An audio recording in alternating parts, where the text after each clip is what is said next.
ಸ್ವಾಮೀಜಿಯವರಿದ್ದಾರೆ ಹಾಗೂ ವೇದಿಕೆ ಮೇಲೆ ಇರತಕ್ಕಂಥ ಎಲ್ಲ ಪೂಜ್ಯರುಗಳಿಗೆ ನಾನು ನಮಸ್ಕಾರವನ್ನ ಸಲ್ಲಿಸ್ತಾ ಕರ್ನಾಟಕ ರಾಜ್ಯದ ಘನ ಸರ್ಕಾರದ ಸಚಿವರು ಆಗಿರುವಂತ ಮಾನ್ಯ ಶಿವಾನಂದ ಪಾಟೀಲ್ ಸಾಹೇಬರಿದ್ದಾರೆ. ಸಕ್ಕರೆ ಮತ್ತು ಜವಳಿ ಖಾತೆಯ ಸಚಿವರು ಇವರು.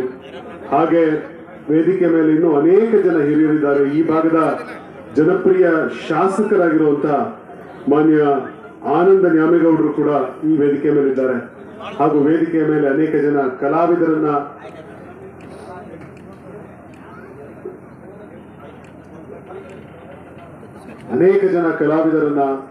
ಹಾಗೂ ಅನೇಕ ಜನರನ್ನ ಈಗಾಗಲೇ ಸಾಹಿತಿಗಳನ್ನ ಡೊಳ್ಳಿನ ಪದಕಾರರನ್ನ ಇಲ್ಲಿ ಸತ್ಕರಿಸುವಂತ ಕೆಲಸವನ್ನ ಪೂಜ್ಯರು ಮಾಡಿದ್ದಾರೆ.